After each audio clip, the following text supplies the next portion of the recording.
Yeah? All right, everybody, let's get seated so we can begin our exciting afternoon.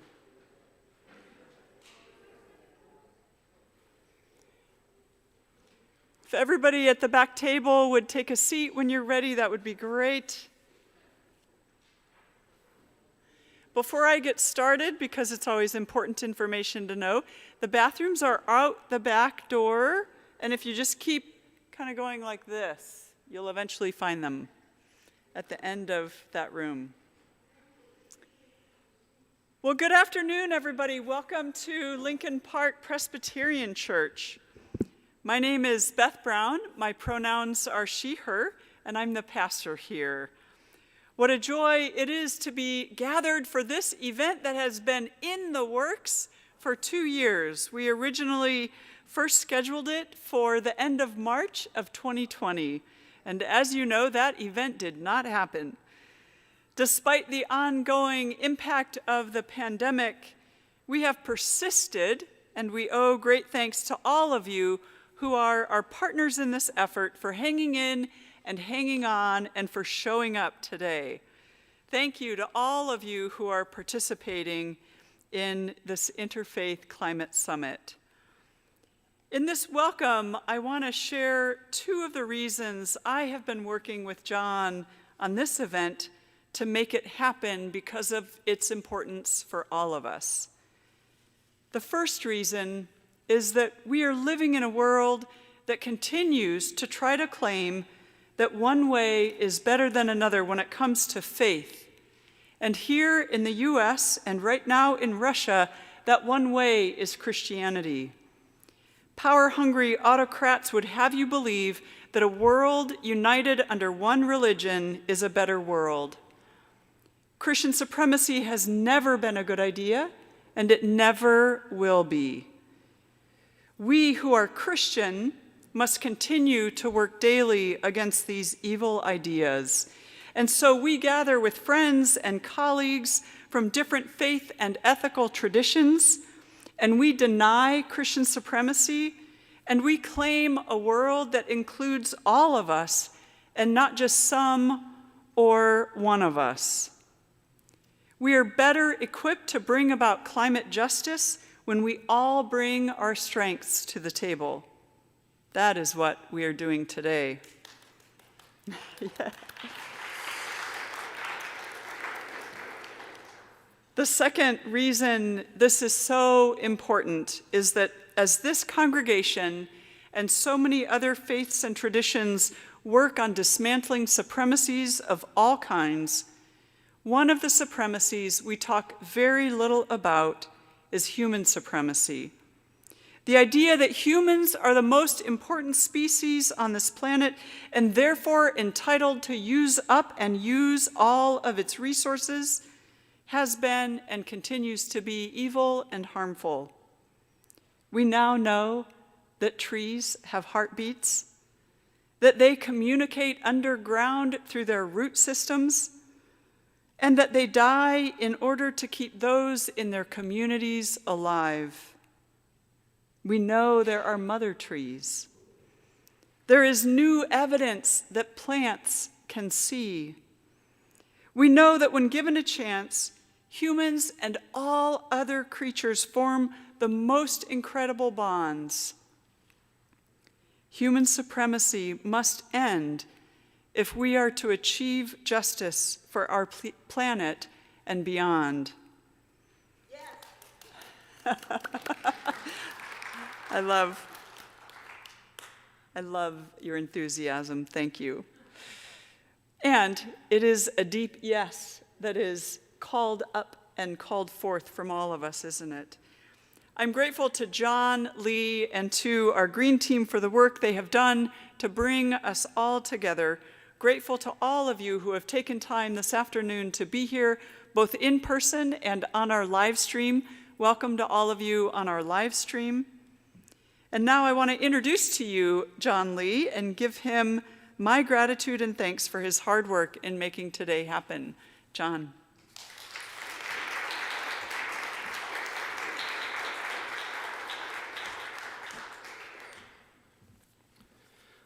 All right, well, good afternoon, everybody, and thank you, Reverend Beth. And once more, a big thanks to all our speakers here today. This will be a really interesting event. I'm really looking forward to start hearing from everybody. So a couple opening remarks.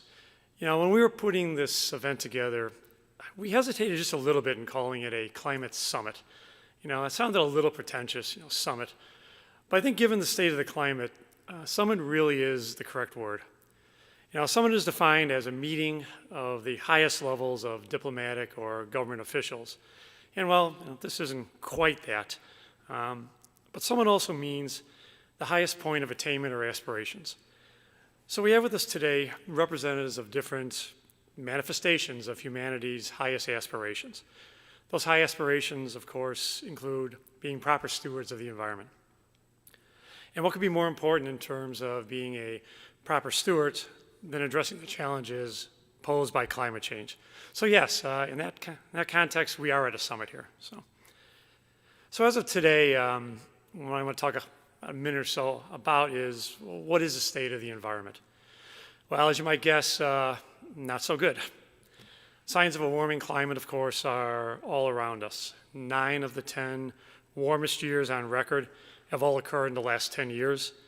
Sea levels rising and the world's oceans are becoming more acidic, to the detriment of the life in the oceans. Glaciers are retreating all around the world. The annual extent of Arctic ocean ice continues to decrease, and extreme weather events are occurring with greater frequency around the world. It's important to remember that all these events are occurring with a global average temperature increase of only about 1.1 degrees C since the start of the industrial age. If you're up in the Arctic, it's about 3 degrees C already. Warming is occurring uniformly. So in 2015, remember, the world met in Paris and set as a goal to keep overall warming at around 1.5 degrees C, to avoid the worst effects of climate change. Now, just 7 years later, the general consensus is that 1.5 degrees C is not attainable anymore. That 2 degrees C of warming is more likely to occur. And without more drastic action by governments and individuals, 2.5 to 2.7 degrees C could be the actual warming we experience. So again, remember, what we're seeing is at 1.1. So project forward to see if we double that at least. So last month, the Intergovernmental Panel on Climate Change put out a report entitled Climate Change 2022, Impacts, Adaptation, and Vulnerability, the summary for policymakers. So this report presents a particularly dire warning for a government report to the world that the effects of climate change are increasing, that we are running out of time to avoid the worst of these effects, and that the greatest of these effects are going to impact the most vulnerable of human societies, let alone the rest of creatures that, share with us, and make up this amazing world we're a part of. So what makes our event today relevant in this context is that the discussion in the IPCC report is framed in many sections in terms of sustainable development, which is defined as development that meets the needs of the present without compromising the ability of future generations to meet their own needs. As stated in the IPCC report, it recognizes that the value of diverse forms of knowledge, such as scientific, as well as indigenous knowledge and local knowledge in understanding and evaluating climate adaptation processes and actions to reduce risk from human-induced climate change. It's a wide spectrum of impacts. So the report highlights, and this I think is really important, adaptation solutions that, and I'll quote, conform to principles of justice, which includes distributive justice, which refers to the allocation of burdens and benefits among individuals, nations, and generations. Procedural justice, which refers to who decides and participates in this decision-making process. And finally, recognition, which entails basic respect and robust engagement with the fair consideration of diverse cultures and perspectives. So this is right in the IPCC report. So principles of justice, morality, and sustainability must drive our response to climate change. But then, so what role does faith play in this response? So faith shapes how people think about the world. It speaks both to our relationship with and responsibility to all of creation. It frames our conceptions of justice and morality. It grounds our place in this world. And that is why we are here today, to explore these principles in the context of 6 different faith traditions. So let's begin. And let's begin with introducing our speakers. Thank you.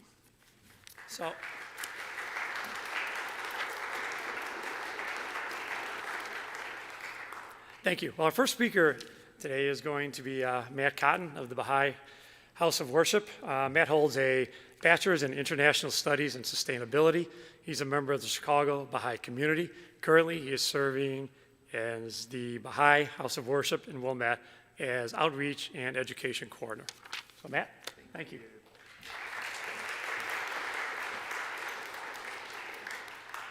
Thank you all. It's so wonderful to be with you today, and I'm so happy to be part of such an event like this, where folks from different perspectives, different backgrounds can come together and share insights and wisdom and reflect on what are our efforts currently looking like to address the issues of climate change. So yeah, as I was introduced, my name is Matt Cotton. I'm a member of the Chicago Baha'i community. Many of you probably know the beautiful Baha'i House of Worship up in Wilmette.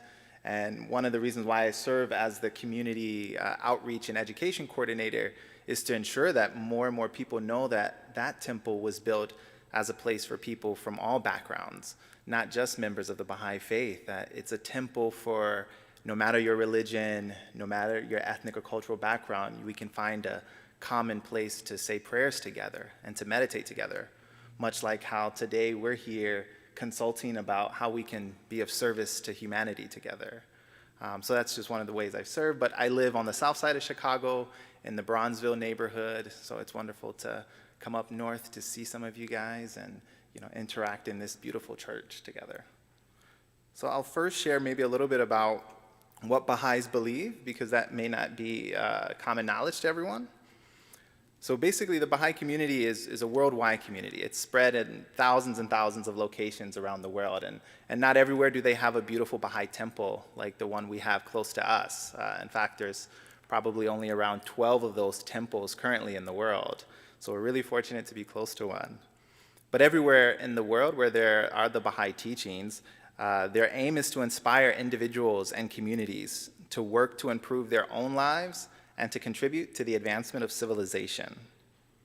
Baha'i beliefs address such essential themes such as the oneness of God and the oneness of religion, that humanity is one people, freedom from prejudice, the inherent nobility of the human being, the progressive revelation of religious truth, the development of spiritual qualities, the integration of worship and service, the fundamental equality of the sexes, the harmony between religion and science, the centrality of justice to all human endeavors, and the importance of education, as well as the dynamics of the relationships that are to bind together individuals, communities, and institutions as humanity advances towards its collective maturity. So I'll just share a little bit of some brief thoughts from the Baha'i teachings about the state of the environment today to maybe serve as a preface for some of our conversation. First, in the holy writings of the Baha'i faith is this quotation where the manifestation of God who founded the Baha'i faith said, "This span of earth is but one homeland and one habitation. It behooveth you to abandon vainglory, which causeth alienation, and to set your hearts on whatever will ensure harmony." So I think this is a perfect example of how we fulfill such a teaching as that. So the natural world in all its wonder and majesty offers profound insight into the essence of interdependence. From the biosphere as a whole to the smallest microorganism, it demonstrates how dependent any one life form is on numerous others, and how imbalances in one system can reverberate across an interconnected whole. Intimately embedded in and reliant on this greater system, humanity faces a paradox growing more consequential by the day. Never before has the human race held more power to shape the physical world on a planetary scale. At one level, this is the testament to our collective ingenuity and creativity, as well as the boundless potential before us. Yet that very power, when untempered by thoughtful consideration and directed by priorities heedless of the present and future common good, gives rise to consequences not only world-embracing in scope, but potentially irreversible. As the grave effects created by surpassing planetary limits become increasingly apparent, humanity is being compelled to develop more mature and constructive relationships between its peoples and with the natural environment. Movement in this direction, urgently needed, is far better taken by conscious choice as a matter of prevention than as a result of suffering and destruction wrought by escalating environmental breakdown. So that is why I look forward to our conversation today, and I'm really glad too that we'll have the opportunity to think about it in terms of our local context as being Chicagoans. And we can think about it at an international level and at a national level, but of course there's local priorities in front of us as well that I hope to glean insight from one another about. Thank you. Thank you.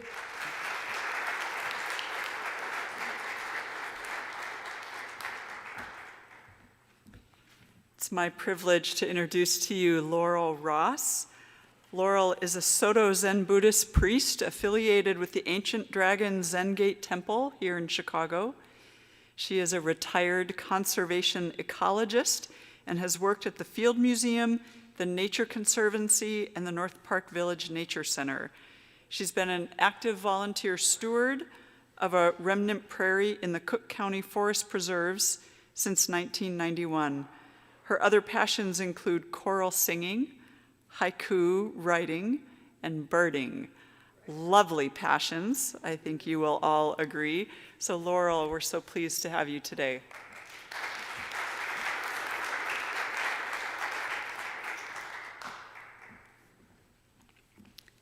Thank you. I'm so glad you showed up. I'm really honored to be invited to be part of this important gathering and to represent a Buddhist perspective on the global climate emergency as I see it.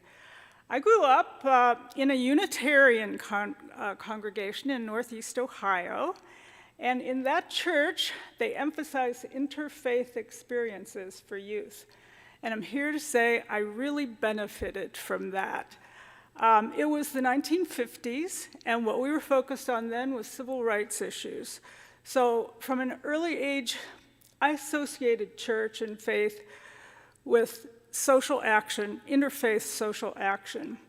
And I've spent most of my professional life working in environmental conservation and environmental education.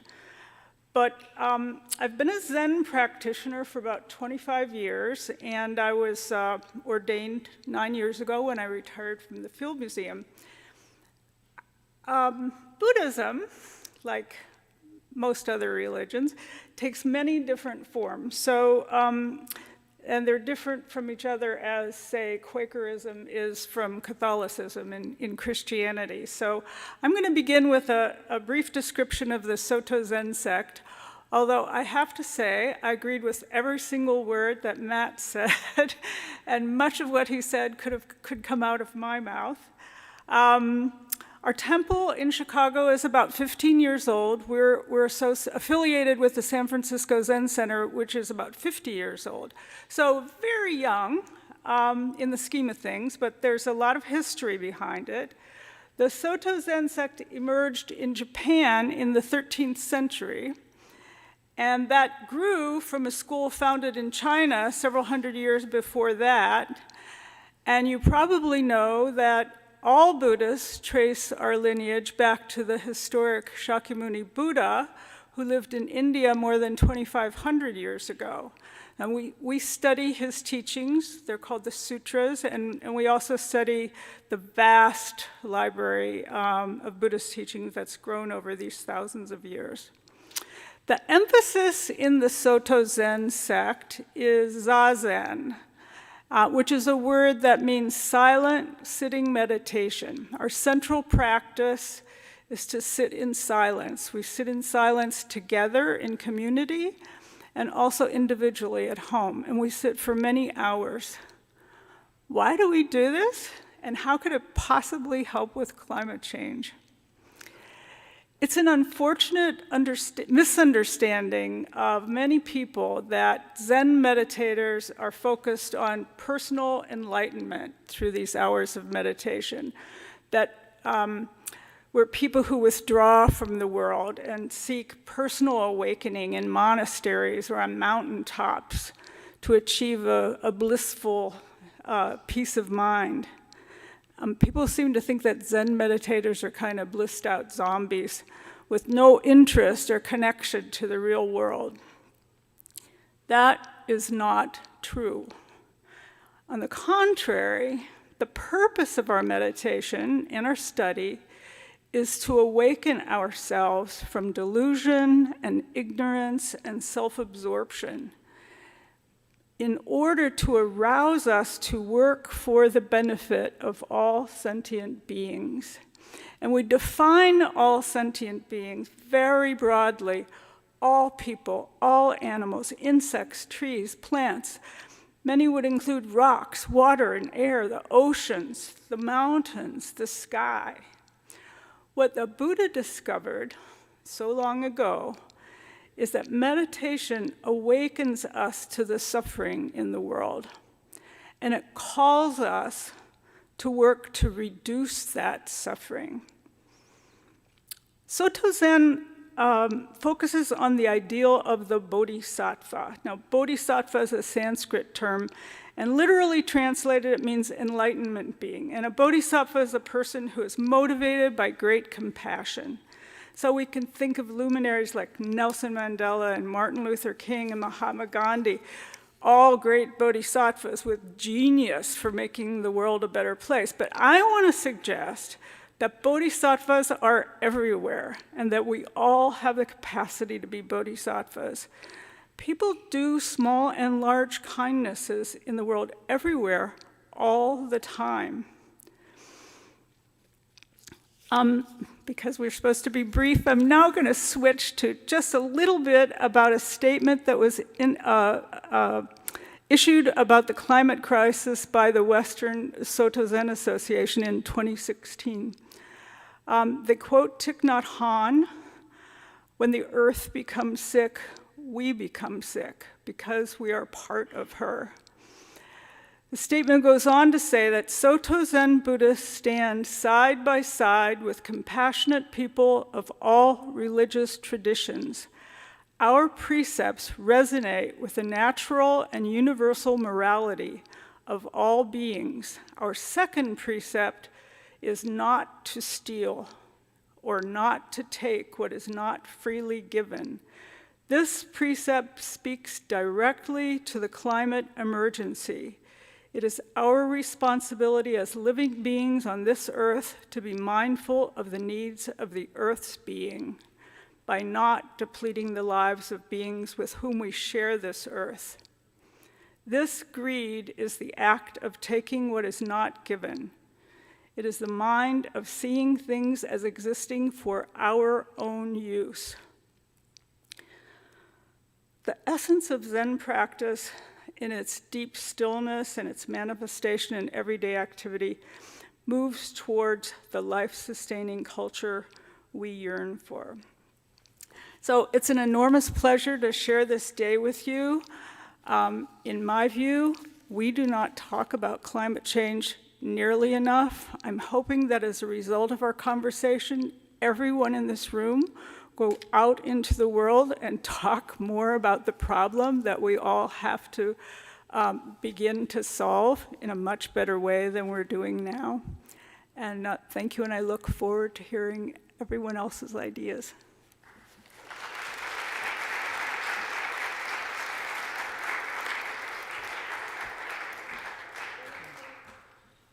Okay, thank you, Laurel. Our next speaker will be Michael Terrion. And so Michael is an oblate of St. Benedict. He is an associate member of the Catholic Association of Diocesan Ecumenical and Interreligious Officers, and was responsible for coordinating its partnership with the 2015 Parliament of World Religions. He was project director of the Archdiocese of Chicago's Office for Ecumenical and Interreligious Affairs. Currently, Michael serves on the Vatican Laudato Si Action Platform Working Group for dioceses and parishes. So let's welcome Michael.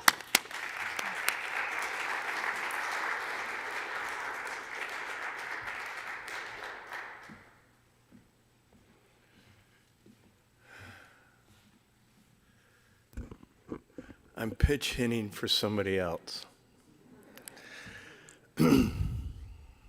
It's a blessing to be here. It's a blessing to be invited. It's a blessing to be together.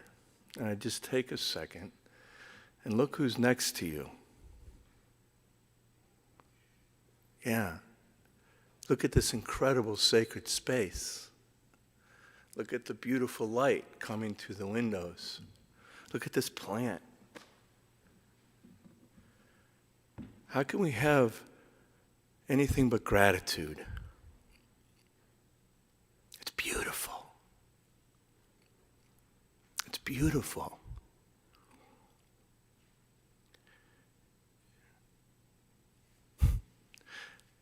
Climate change isn't the problem.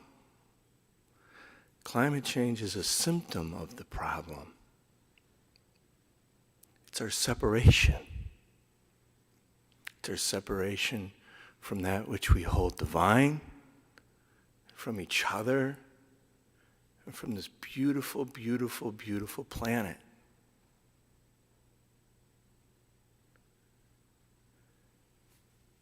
That's what my church teaches. That's what my faith says, is that all we're called to do is love. Is to love, love, love. And there are no boundaries in that. God's love has no boundaries.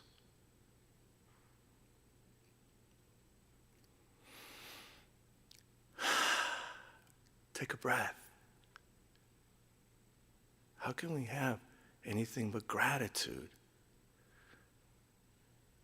And it's our separation and our fear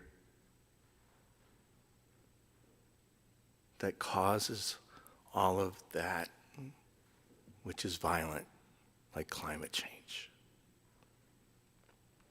And so really, what this is all about is a spiritual conversion. It's a conversion of the heart.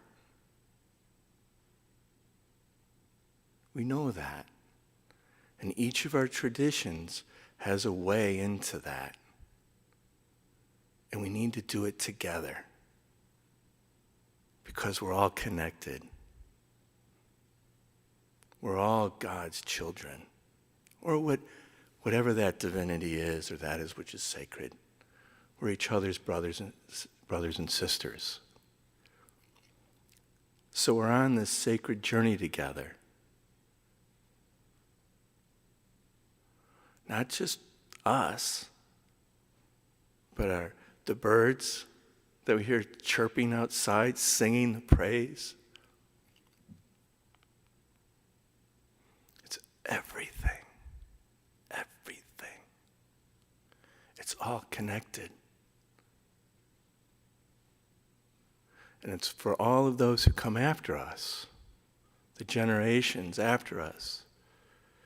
So, it's a blessing to be on this journey together.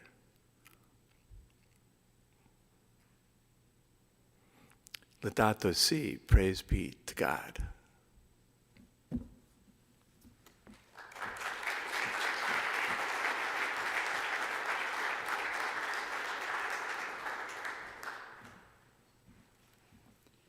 Thank you, Michael.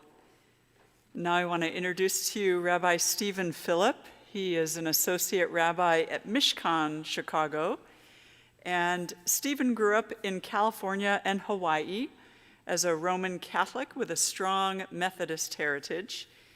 He became passionate about interfaith work while in college, a path that eventually led him to become part of the Jewish community.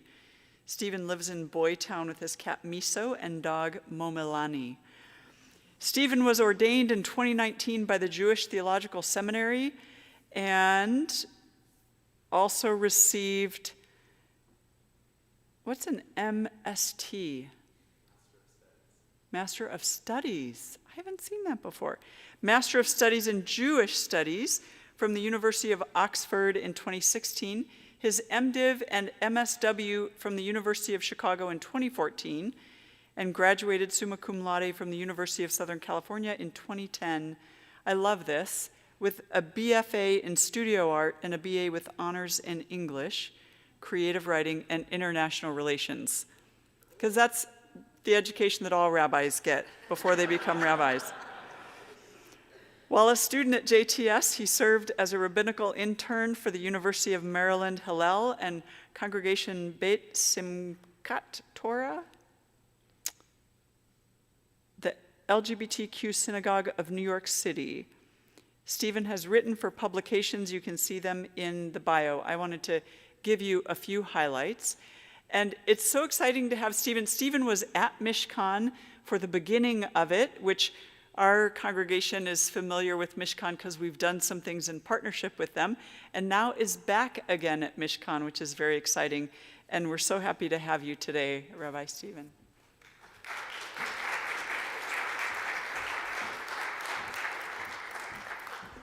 I have a lot of student debt. It's a pleasure to be here with all of you today. It's with humility that I represent the Jewish tradition, which is, of course, 5,000 years old and is an evolving and interpretive tradition that encompasses many peoples of many different backgrounds and races and origins. And so take what I offer as just a sliver, one of the many threads that is part of the tapestry of the Jewish community and tradition. So something that I think a lot of people don't necessarily realize about Judaism is that we're actually a tradition that is deeply rooted in and connected to the land around us. Our daily prayers follow the cycle of the day as the sun moves through the sky, and we're actually told by the rabbis that although we are an intellectual and heady tradition, we like our books, that our study halls, our synagogues are obligated. They have to have windows in them. We have to have a connection to the outside world, that we cannot cut ourselves off. Our cycle of the calendar is connected to the seasons. So many of our holidays are actually from our roots as an agrarian people, a people that are connected to a land, the land around us. And actually, even the cycle of the year itself, the holiday of Purim is coming up in a few days, and we know this because you'll walk outside and you'll look up in the sky and you'll see a full moon. And that tells us that it's time for Purim. And even the year that we find ourselves in, this year, is part of a 7-year cycle. This is the Shemitah year, when we would have let the land lie fallow and reassessed our relationship to nature and the created world. And all this awareness is great, but it comes with obligation. Because as a people that sees ourselves as part of a covenantal relationship with the divine, and in fact, we see all people in the world as part of this covenantal relationship, we have an obligation. It's not just a one-way street. We are supposed to be co-creators with the divine, with God, that thing bigger than us that connects us all. We are co-creators, obligated to do something when we notice, when we become aware of the world as it is, and recognize the gap between it and the world as we know it could be, the world that we dream of. And so we're called to action, called to awareness of the world around us in the ways that it is not quite what we want it to be, aware of the ways that we've had an impact on the world in a destructive or life-taking way. and reach towards ways that we could improve, to heal, to repair that rupture. And that's a lot of work. Looking at a crisis like climate change, it's really easy to just kind of throw your hands up in the air and say, well, what could we do? What could any one of us do? What could any of our communities do when this crisis is so big, is so large, is so much larger than all of us? And there's a really great rabbinic teaching that I personally love. And it says that none of us are obligated to finish the job, but you're also not allowed to not try, to not do something. That each of us has something that we could do.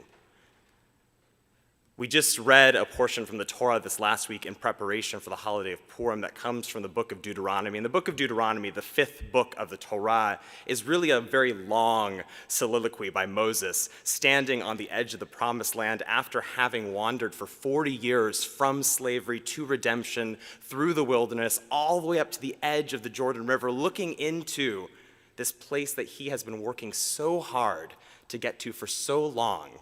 And the reason that he delivers the speech at the edge of this land is because he is not allowed to enter it. After all of this work, after all the kvetching and the moaning by the people, after all of the obstacles and dangers that they've overcome, he doesn't get to go there. And so he does his best and he ushers the people across the river and he dies outside the promised land. What I want us to think about is, who are the Moseses in our lives? The people who actually never got to see the world that we enjoy today. I think about people like the amazing figures that you mentioned earlier, right? The civil rights leaders who never actually got to see desegregation, or the LGBTQ folks who never got to see marriage equality or the ability to live out and openly, of all the Moseses on whose shoulders we stand. And we may never actually get to see a world that is healed and repaired. We may never see the end of the impacts of climate change in our own lives. But we are not at liberty to desist from the work. Our job is to be the Moseses for a future generation who are going to look back on us and say, thank God they didn't give up. They may not reach the promised land, but because of where I am now, I owe that to them. So I'm excited to join in this conversation today. I'm deeply grateful to be invited and to be here with all of you.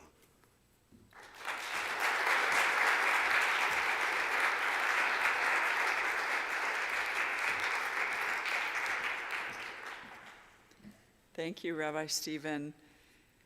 Our next speaker is Reverend David Black. David is the pastor at the First Presbyterian Church of Chicago. Now, when we were looking for a Protestant representative, it's fair to say there are lots of different flavors of Protestant, as many as probably the spices in the world.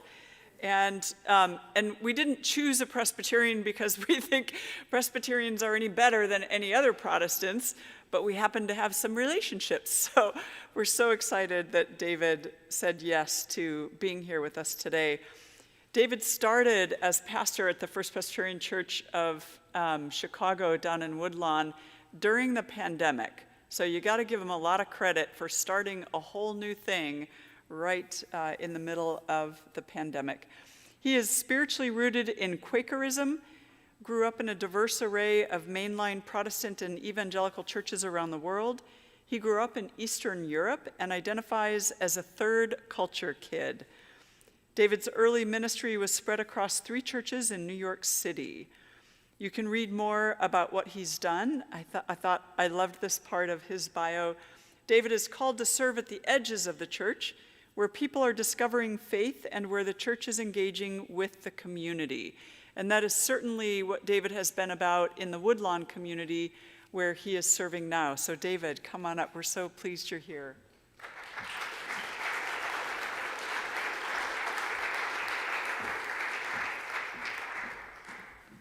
Wow, thank you. I am grateful to be here. And thank you to the Green Team for putting this together. Thank you, Reverend Beth, for hosting this. Thank you to this church and to all of our amazing panelists. That Rabbi can preach. All right. I'm David Black. I bring you good tidings and blessings from First Presbyterian Church. And I'm honored and tickled to be asked to represent Protestants here today. Pray for me as I represent all Protestants. And I'm also specifically a Presbyterian. And I'm very proud of this denomination's track record, especially around eco-justice, with a lot of the things that have been written by the Presbyterian Church, resolutions that have been passed, and a lot of churches that are doing a lot in their local communities to address and mitigate some of the worst effects of climate change. But I don't want to talk about any of that today. I am here to represent Protestants en masse, so I'm going to try and do that. And when I think about Protestants, especially in this country, we are really rooted in the Bible, and the Bible being sort of the primary mode of how we understand God and God's call on us today. The good brother Oblate can tell you more about Pope Francis and a lot of the doctrine that is guiding a lot of Christians around the world. But Protestants really aren't so rooted in doctrine. And even the resolutions that I spoke of earlier, I think few Presbyterians even know about them, and even fewer of the wider Protestant population of the country and the world. And the other thing about Protestants, especially in America, is they have a sort of a literacy. We have a sort of a literacy with the Hebrew scriptures, the first 37 books of the 66 books of the Bible, which is inconvenient because a lot of the theology about creation care and about eco-justice that has come out of the church is rooted in Genesis 2 and Psalm 24 and other parts of the Old Testament, as the good Rabbi referred to. The dark and dirty truth about Protestants and the New Testament is that the New Testament is ambivalent at best about creation. When it talks about creation, it's usually in the context of the end of the world, which is not necessarily the mythology you want when we're talking about trying to preserve the world. But Christianity was conceived as a religion of people who are on a small margin, never conceived of having political power, let alone the ability to wreck the environment. And so the scriptures that were produced by those early communities really didn't think about any kind of responsibility, especially to the land. So there's sort of this meta-narrative in the New Testament, which ends with, in the book of the Revelation, with the institution of a new creation after a whole lot of environmental catastrophes leading up to it. And a lot of American, especially evangelicals, are really focused on this new creation, on the imposition of the kingdom of God in the world, a sort of parallel thread that can tell us a lot about how evangelicals are thinking about the climate and climate change is all the evangelicals who are encouraging the conflict in Israel-Palestine because they believe that warfare in the Holy Land is one of the signs that the end times are coming. And boy, do we want the end times to come.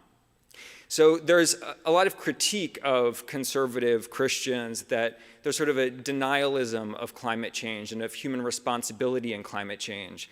But I think it's more accurate to say that American Protestants at large, and especially evangelicals, believe that if climate change is happening, then it's God's will, and it's a part of ushering in the end times, which every 10 years we'll say is 10 years away. Now, the good side of this theology, and the part that I want to focus on, is that this is a theology of transformation, and it's really rooted in the mythic narrative of Jesus Christ dying and being resurrected, and how that becomes the faith path for all of Christ's followers. And so it's really a theology of the transformation of systems. It's not Christianity really is not a religion of preservation, and it never has been. It's a religion of death and rebirth. So the question that I want to ask is, what does that death and rebirth look like for us as people of faith, and especially for Protestants in this room? I think that there are two ways to look at it. And one is that the death and the rebirth are the death and rebirth of creation, which is, I think, the way that most people have thought about it, and thinking of creation as Christ in that way. Creation dying for our sins in some very literal ways. The other option is to think about humanity stepping into the gap and being the sacrificial lamb on behalf of creation. Either way that you look at it, I think that the Christian myth would say that there is no future without one or the other coming to an end in some very existential way. That doesn't mean that humanity is wiped out. It doesn't mean that the environment is wiped out. But it means that we can't preserve the way that the world is now. We can't preserve the niceties and a lot of the culture that we have built up around consumerism and around climate devastation, and move into a future with environmental justice and a world where people can safely live in a safe and stable environment. There has to be some kind of transformation, some kind of death and rebirth, at least within the mythologies of a Christian framework. I'm going to leave it there on that maybe bleak note. But thank you so much for inviting me, and I'm looking forward to the rest of this.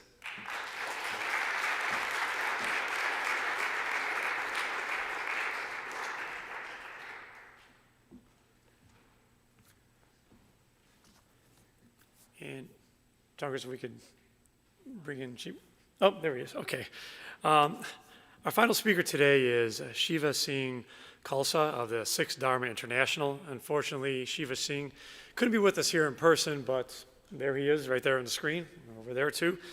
So Shiva Singh Khalsa was born in 1949 in Brooklyn, New York.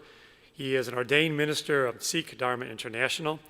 He and his wife, Shabad Kaur Khalsa, were the original founders of the Gurdwara Sahib of Chicago, the local Sikh temple.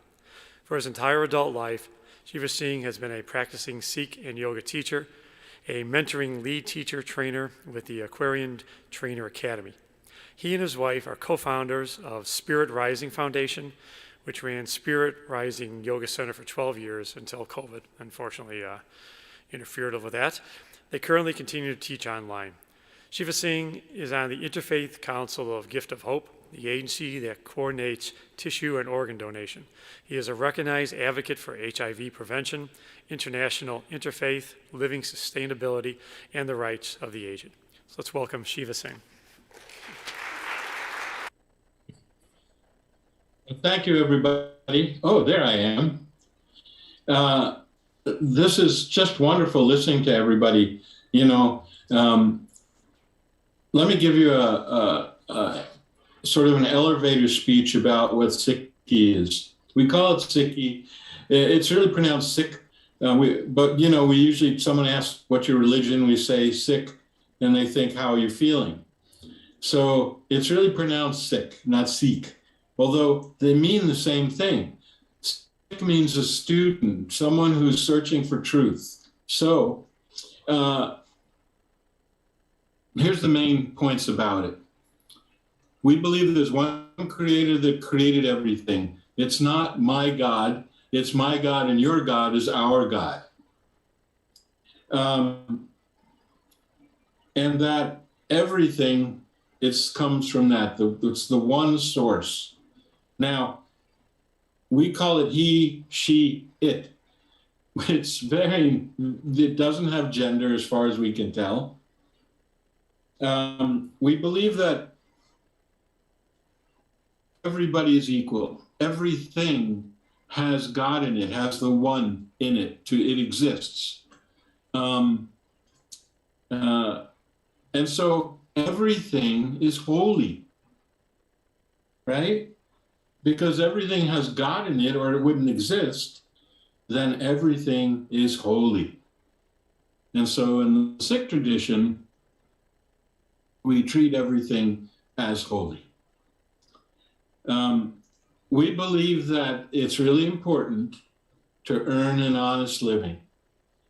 And part of what that means is that we don't exploit anything.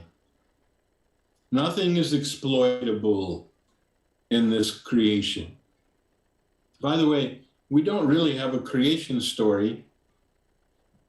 We don't really feel that it's possible to understand that. So we don't have a creation story.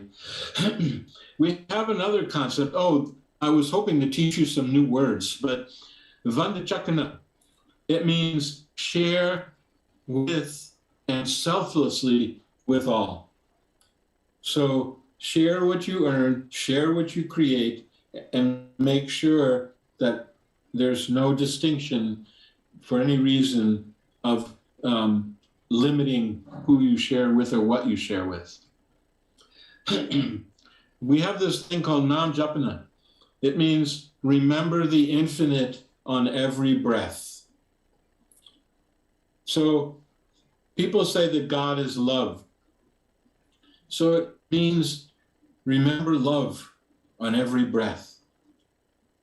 And part of that is to remember every breath, to be conscious, not to be spaced out, not to be distracted, but to realize that you have in you this, maybe you call it, we call it Atman, maybe you call it your soul. Now, in order to really believe, I mean, people talk about the soul like it's the Easter Bunny or, you know, Santa Claus, like, well, they talk about it, but they don't really have a relationship with it. And so part of the Sikh tradition is regular conscious prayer, that we repeat what we call the Nam, the vibration, and we use mantra. And we constantly want to have this vibration of reminding us what our real self is. So finally, my favorite one, the favorite foundation is called Chardi Kala. And it means maintain an attitude of gratitude all the time. I keep glancing at my notes, I apologize. Have an attitude of gratitude, spirit rising, hence the name of our foundation. And you know, in Chicagoland, if you drive out to Wheaton or up to Palatine or up to Oak Creek, or in Chicago on Devon Avenue, the Indian and Pakistani neighborhood, that's where the Sikh temples are in this area. Just so you know, there's about 25 or 30,000 Sikhs who live in this region. And you can visit any of the Sikh temples. You just take off your shoes and you cover your head. And you can listen to kirtan, this beautiful sacred music. And then you can listen to a reading of our scripture, which is 1,400 pages of ecstatic poetry. And so much of it, it's written by different Kabir and different our Sikh masters, but also others of different faiths. And it was written about the 1500s. So figure Michelangelo, Copernicus, these were all the contemporaries of Guru Nanak, who was the founder of the Sikh faith. There's so much to tell you how cool I feel our tradition is. But the reality is this, is we see no difference no separation between the natural world, quote unquote, and the spiritual world. And so it's really critical for us as Sikhs to respect the world. To give you a couple of small hints, the temple in Palatine has won awards for its environmental, how the building is built, and we recycle. I mean, there's 1,000 people who eat there, on some days, and it's all recycled or using reusable dishes and stuff. There's an organization called EcoSeek, which is an international organization that helps to promote responsible use of the environment. There's an organization called Khalsa Aid, who has gone all over the world to places where there's war, where there's natural disaster, to help and serve people regardless. Now they're in the Ukraine, which is heartbreaking for all of us, I'm sure, to even think about that. Not just the human price, but also what it's doing, bombing and destroying and the nature. In our Sikh tradition, Hey, do you have music that plays and lets me know when I'm done? In the Sikh tradition, our scripture, it's called the Sri Guru Granth Sahib, has numerous thousands of references to the environment, to referencing nature and our own spiritual inner growth. I just an honor to be here. I love what everybody else is saying. It's really inspiring. I usually talk about this stuff for like hours. So I'll leave now. Although I have to say, I think we should nominate Pastor Beth to host the Oscars. Thank you.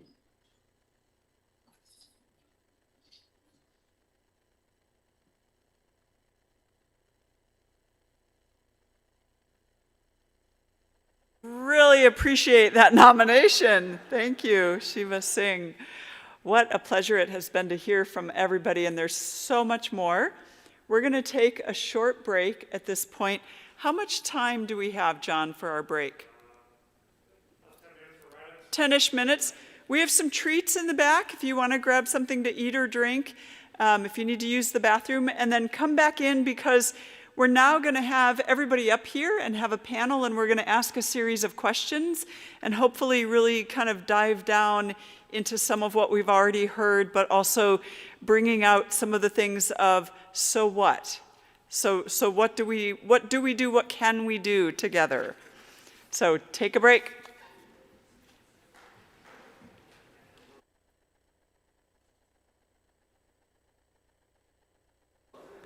I want to encourage you all to get out of your comfort zones during this break. Try to say at least hello to somebody you don't know here today.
Okay, everybody, this is your 1-minute warning. Let's come back into our seats. We've got much more we want to do together today.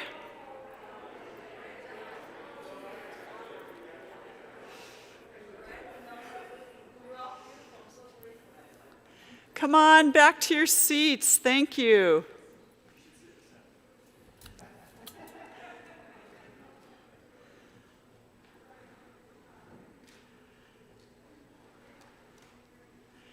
It's amazing to look out at all of you and to see the collective wisdom and to know the collective wisdom that is up here in our speakers and panelists today.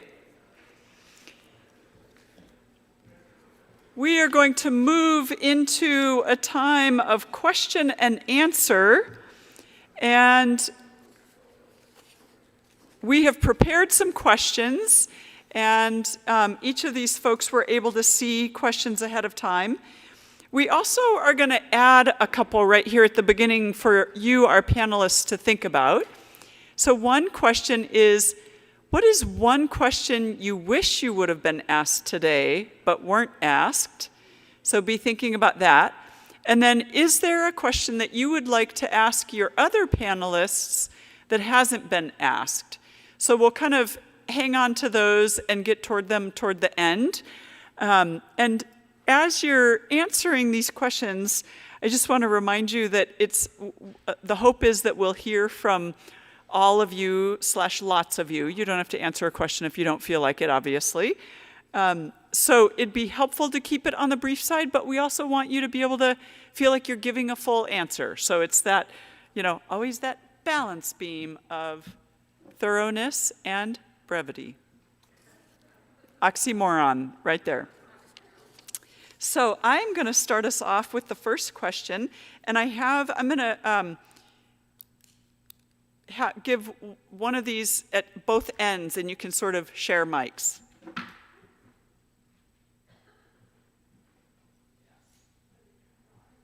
are turned on. You shouldn't have to do anything, and Chungers will get them live when they need to be. So the first question is, what do you see as a bridge between personal spiritual practices as encompassed by your faith or ethical tradition and required action to address large-scale survival issues such as climate change? Do you want me to repeat that? Okay. What do you see as a bridge between personal spiritual practices as encompassed by your faith and required action to address large-scale survival issues such as climate change?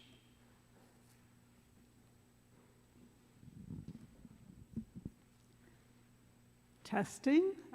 Okay. I hope this is responsive.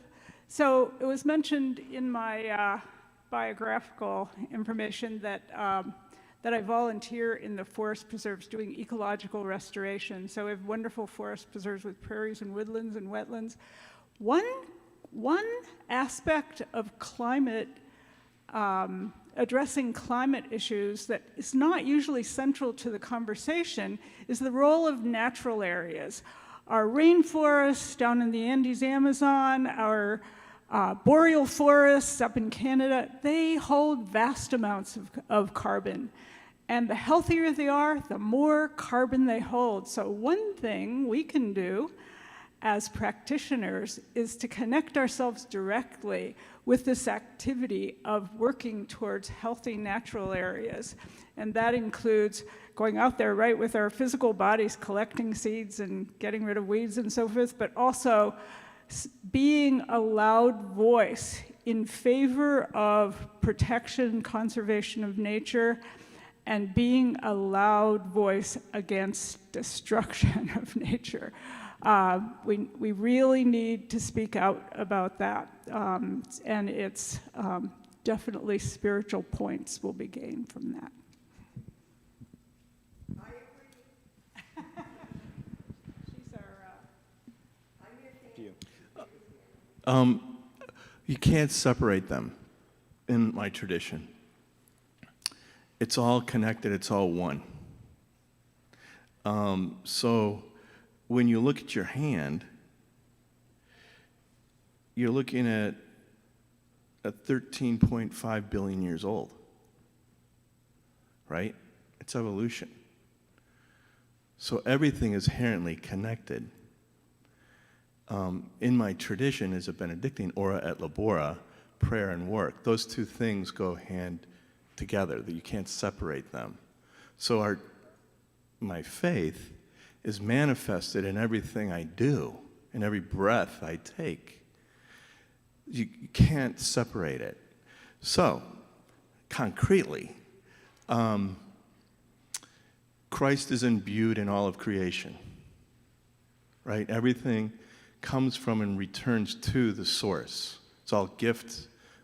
Everything is on this journey towards, right? Everything.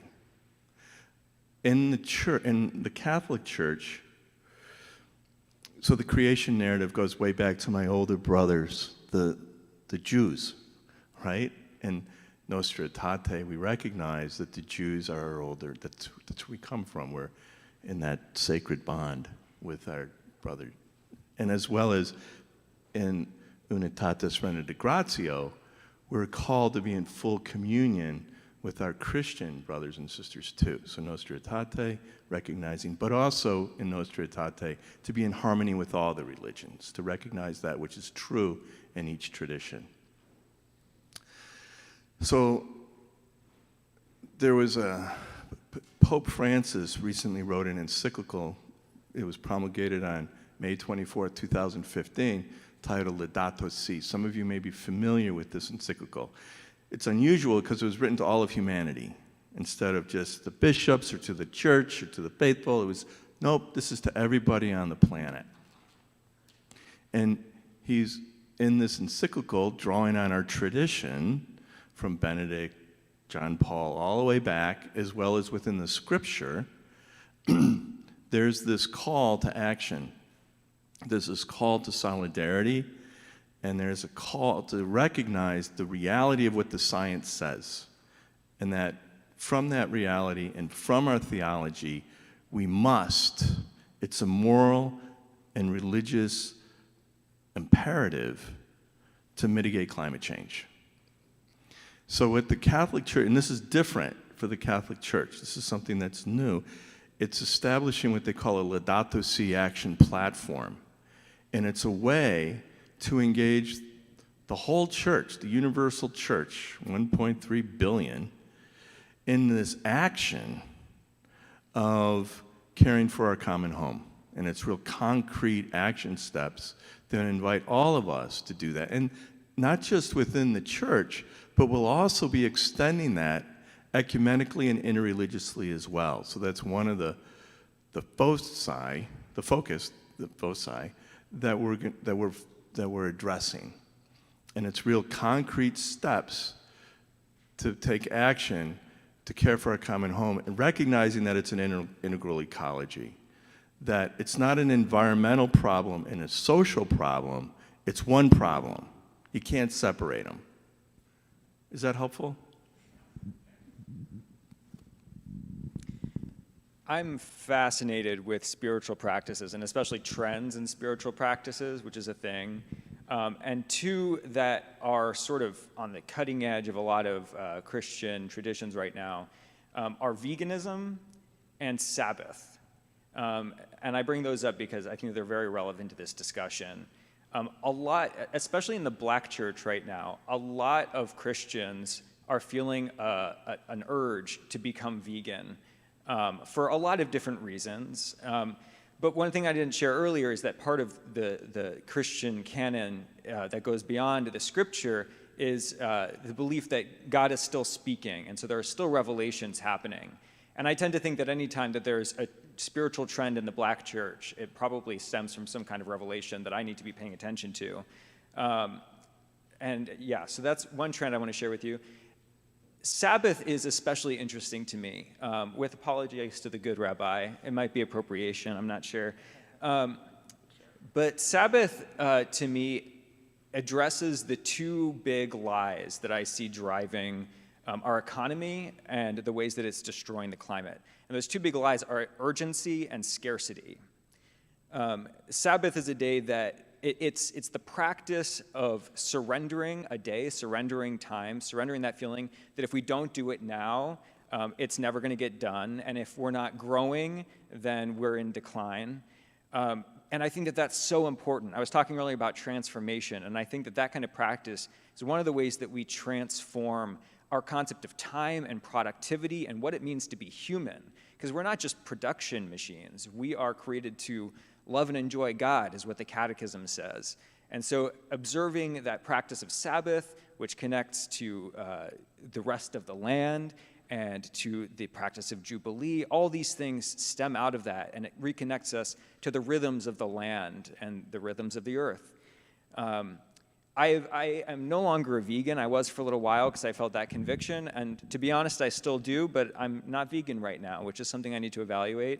I do practice Sabbath, and I really, really encourage you, especially if you're a Protestant who feels like you're under the grind all the time, to subvert that, to not give into that sense of urgency or scarcity, which tells us that if I have a little less, or if somebody has what they need, then I won't have enough. So let's practice that in our own lives.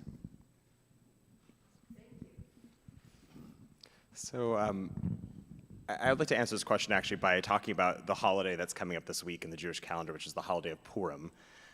For those who are unfamiliar with the story, the idea is this is a holiday that stems from a moment in Jewish history that everything was turned on its head. It's a holiday of uncertainty, when the powerful became powerless and the powerless became powerful, when the future that we imagined became obsolete and a future we never expected became the future that we lived in. And we respond to the story of uncertainty with there's four mitzvot, there's 4 commandments of Purim. One is to hear the story. The one that most people are familiar with is to have a party. It's the fun part. The other 2, which I think are actually the 2 I want to focus on in the answer to this question, are to give generously to your friends and to give to those in need. You'll notice that among these 4 mitzvot, among these 4 commandments, there isn't prayer, there isn't some kind of higher spiritual practice. That actually the way that we take this story and the way that we practice our spirituality is by doing and by serving and by giving to each other. And we respond to a moment of uncertainty by turning outward, by connecting with each other, and by giving to those in need. And I think that that's where sometimes when we think of spiritual practice versus addressing these big problems, we often separate the two or bifurcate ourselves in some strange way. We think of what we do in this space as our spiritual practice, and we think of what we do out there as maybe something else. And I think that the holiday of Purim is a really wonderful example of how actually we're not going to separate those two. We're going to take something that happens in this space, and we're also going to translate it into action outside of what we might think of as our typical spiritual practice. And so, some food for thought. That maybe actually going to the voting booth, or calling your legislator, or recycling, or eating vegan or vegetarian can actually be a spiritual response to a moment of uncertainty. Thank you.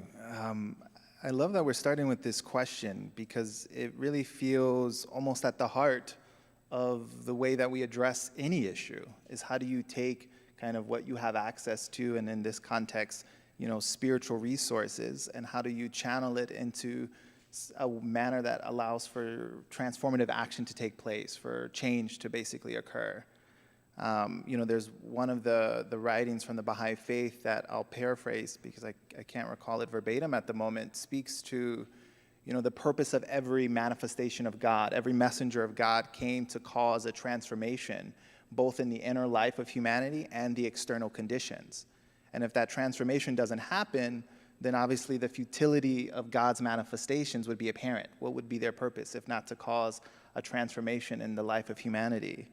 And so when I think about how do we bridge our personal spiritual practices and the necessary action that we see, whether it's for climate change or any other of the societal ills we have in our civilization, in addition to what the other panelists shared, I think an educational process is one that we have to give continually, a lot of thought to. How can we put in place educational processes, especially at the local level, that enable people to develop that capacity to take what they're learning in church or the mosque or the synagogue or the temple and translate it into the action, maybe little by little, almost as if you're kind of walking a path or you're building capacity to learn how to do something little by little until you're able to do something very great. And I think one of the things that we can all appreciate just as individuals, let alone as members of different faith traditions, is that, the transformation of the world won't be because, we elect the right leader or, the right country takes over the other country or anything that's maybe so big and sweeping, but rather because these little deeds that are being done in every corner of the globe that are pure and goodly and for the betterment of the world will actually cause the betterment of the world. So then I think that's one, real area that already the world has a lot of experience with, but it's not going to go away anytime soon, and we have to constantly think, how are we refining our efforts to, build capacity in the population to apply spiritual teachings to affect social transformation. There's another piece that I failed to mention, and this is really essential in the Catholic faith. So we're a sacramental tradition. And the most sacred element in our faith is the Eucharist. And so we believe that through the Eucharistic liturgy, to the liturgy, that this matter is transformed into Christ, the body and blood of Christ. And so when we take that, we are in communion with all of creation. And literally, we say, yes, it's a cosmic communion. So we're literally connected spiritually at our very core, at our very essence of who we are as Catholics, into a universal communion with everything that there is, everything that was, and everything that will be.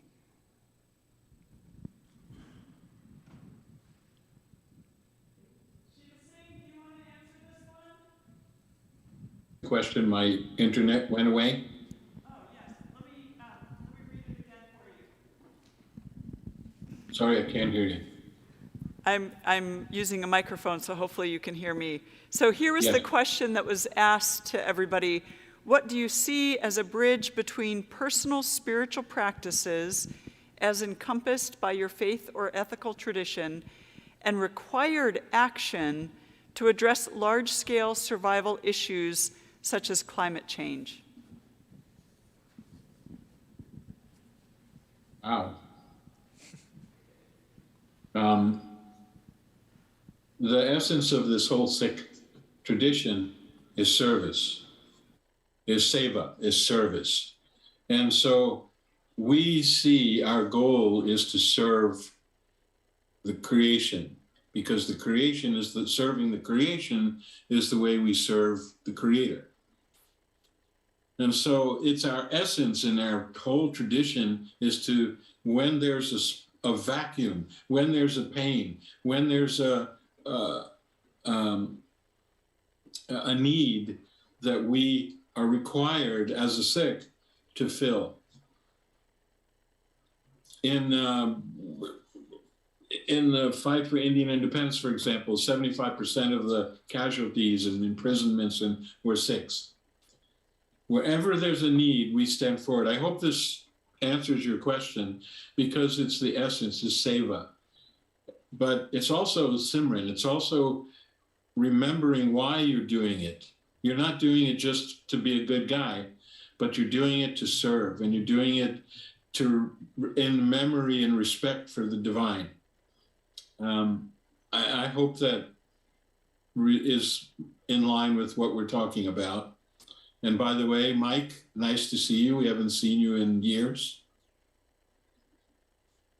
Mike and I have known each other for what, 25 years, Mike?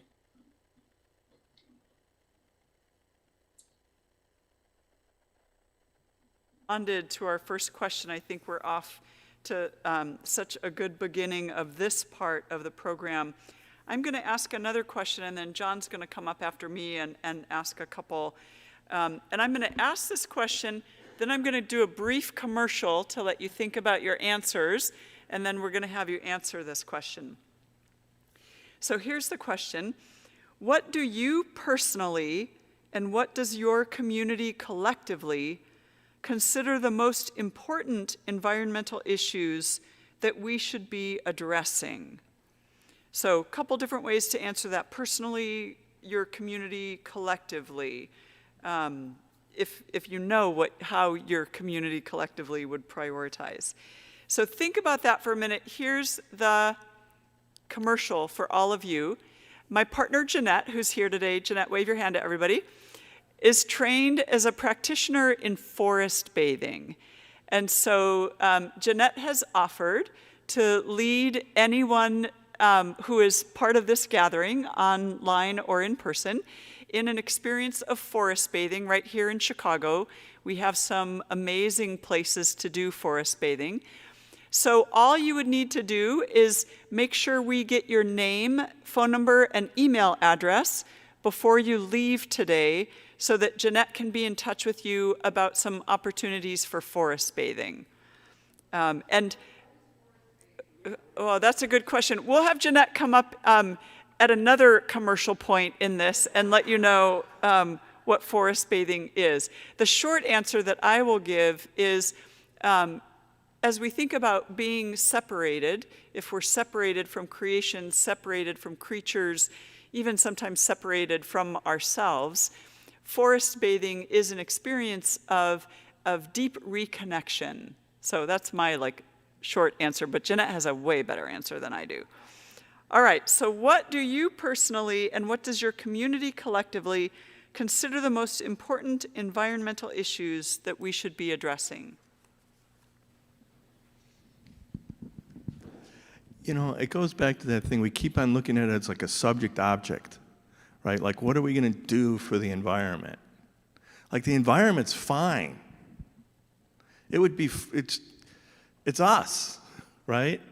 So it's like we're going to try to fix that, like it's biodiversity or climate change or whatever that's out there, deforestation, loss of and it's like ultimately the planet's old. We're just here for a micro minute, like whatever they do on that clock, 11 point da-da-da-da-da, right?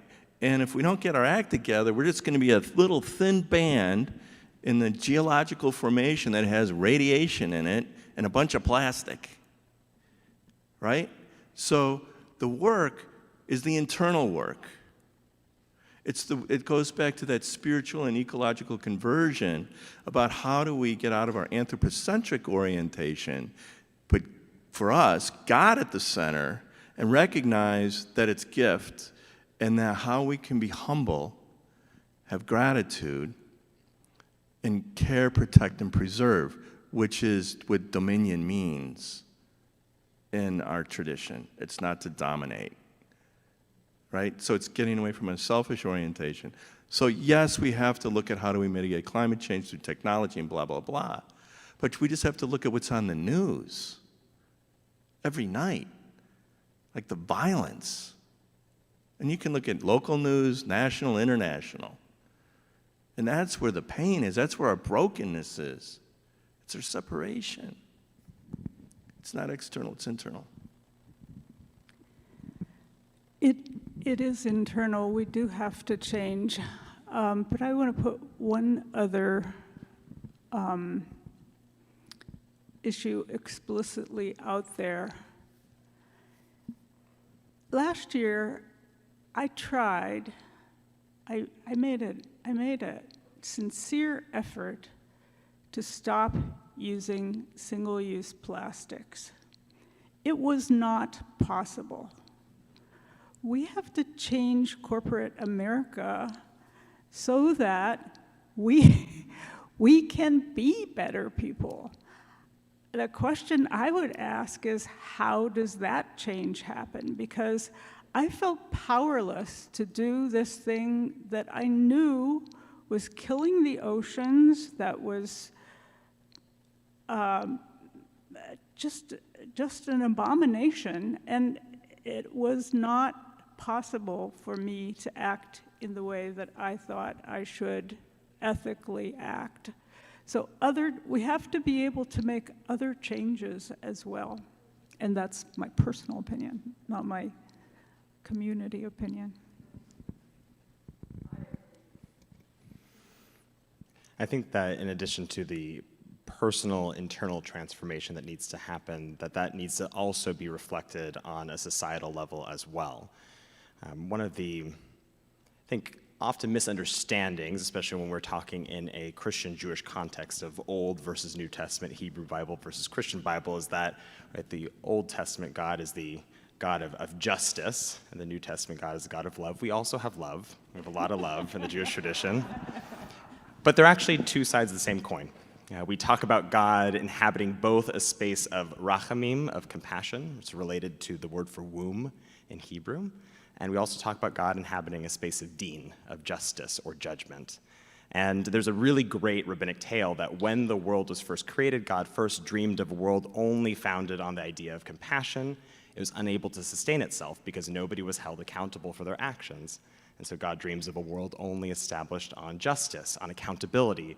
And that world couldn't exist either because people didn't understand context. They had no compassion or understanding for one another or their actions. And I think we need both. When we're looking at both personal transformation and societal transformation, we do need to have compassion and empathy for the reasons that people are making choices that they're making. Right? I love the idea of not using single-use plastics anymore, but as you pointed out, right, it's nearly impossible because the way our society is structured, or it might be impossible because of one's socioeconomic circumstances or the context that they find themselves in. At the same time, we need to hold each other accountable, ourselves accountable, and I think even more so those who hold the mechanisms of power and change accountable as well. And so as we seek this internal transformation, I think we are also called, and I believe this is a deep moral religious obligation, that the personal is political, to also advocate for change on a societal level, on a way that helps us transform as a collective, because truly that is what is impacting our environment the most. Well said. This question of what do I personally and our community collectively consider the most important environmental issue that we should be addressing is interesting because, you know, on the one hand, starting with the big one, I think we all should be contributing in whatever way we can to mitigating climate change, because we know the many little actions that we take during the day, no matter on what part of the earth we live on, can be contributing to making that issue worse. So I think that is one that for sure is very clear in the minds of the members of the Baha'i community, as is, you know, maybe most of humanity around the world, that we should be, you know, checking ourselves to see, or bringing ourselves to account to see how we're, you know, living up to that. However, of course, there's many more environmental issues that occur, you know, depending on where you live in the world. You know, I know stories of communities where, of course, an environmental issue for them is that their fishery has been depleted. And so a main source of sustenance and economy has been depleted by certain practices that were either, you know, out of their control or some that were within their control. And so, you know, communities then have to develop the capacity to be able to address that. However, when you think about our locality here in Chicago, and especially when I think about my own neighborhood, I know probably the most pressing environmental issue on the minds of my neighbors is the beautification of the neighborhood. Seeing that there's not a lot of greenery where they live, where we live. You know, there's a lot of trash maybe on the street in certain part of our neighborhood. And so that is often, I spend time volunteering with, you know, groups of middle schoolers in my neighborhood, and that's often the first service project that they want to implement. It's like, can we clean up the streets? Can we just make it more beautiful? Can we paint some things? Can we plant some things? And then, of course, I think, you know, going farther and thinking about the environmental issues in our part of the city, many will see segments of the area are like food deserts, where you don't have access to the healthy food that you would like to eat. But then what can be done about that? Maybe some sustainable solutions can be experimented with, from planting trees and creating community gardens that can help produce some of those foods, or coming up with grocery stores that can tend to certain populations in a certain area. So I think personally there's different maybe pressing environmental concerns depending on where you live in the world, and as there should be. But then the big one that I think we're all thinking about, because what we do in our corner of the globe is affecting someone else in another corner of the globe, is our actions that are either contributing to climate change or helping to address it. I love these questions of what is the most. It reminds me of what is your favorite movie, which I always say, what genre? And I kind of feel that way about this question. It's where to start? Because we know that environmentalism is so intersectional. What is the most pressing issue in eco-racism, in eco-fascism, in the lives of indigenous peoples?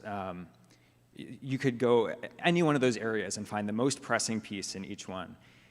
What I've been thinking about a lot lately, as a new resident of Chicago and a person who loves the city very much, is the responsibility that we have looking at our city, looking at our neighborhoods, for what Chicago is going to mean in 10, 20, 50 years.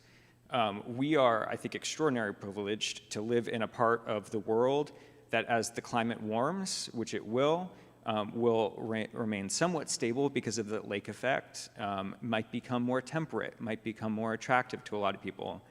And as environmental catastrophes ravage the world, and there's more and more climate refugees, which there already are, this climate chaos is already unraveling.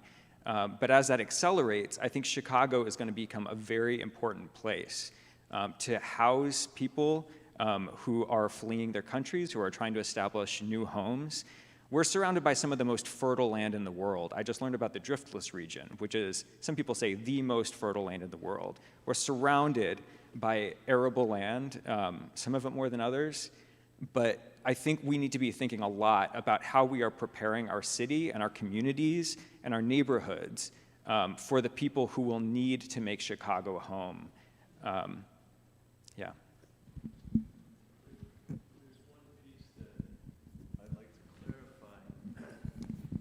In our individual in community, right?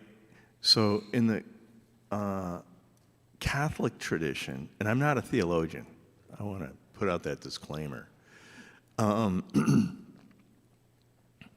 Our salvation is tied to everybody else's. So it's not that, yes, I have a personal encounter, but that encounter is also through everyone and everything. So there's the dignity of the individual, but it's in community. So when we talk about the individual transformation, it really is wrapped into the totality of the whole. Hope that makes sense. Well then. Shiva? Yeah, give me the mic, Mike. So it's a huge question, right? I had a friend who was at the barricades at Wounded Knee, and he told me this story that his teacher, the medicine man or shaman, was in his home, and this friend of mine ran there and said, "Come on, you have to come to fight. You have to come to the barricades." And he said to him, "Look, my job in the universe that I understand is to be here and to pray and to meditate and hold this space. Your job as a young man is to be up there." And so I think that, in my humble opinion, somehow we have to know what our personal destiny is on this planet, what our inner vitality is, what we can accomplish, so that our place, our cog, our gear in the universe is doing its job. I personally feel, and I would say that in the Sikh tradition, Sikh world today, social justice is huge. It's a really important factor and has been for probably 50 years, at least 100 years. So social justice is really important, not just for us, but for everyone. Personally, I feel that, I really feel that if more people adopted eating a plant-based diet, climate change would happen. I mean, we'd have a real handle on it. Even my most conservative friend, cigar smoking, meat eating, conservative voter told me once that he felt that if everyone was vegetarian, climate change would be over. It would be controlled. So, but like you talk about, there are places in the world where to ask someone to be a vegetarian, it would be really hard. And so I feel that the best thing that we can do, and I can do personally, is know my place and understand where I fit and what I can do to serve. Now, one small thing, when someone passes away and leaves their body in the Sikh tradition or in our tradition, we chant this sound called akal. Akal, it means undying. And so it sort of refers to their soul undying. Every time I use a paper towel, I chant a call for the tree. Thank you.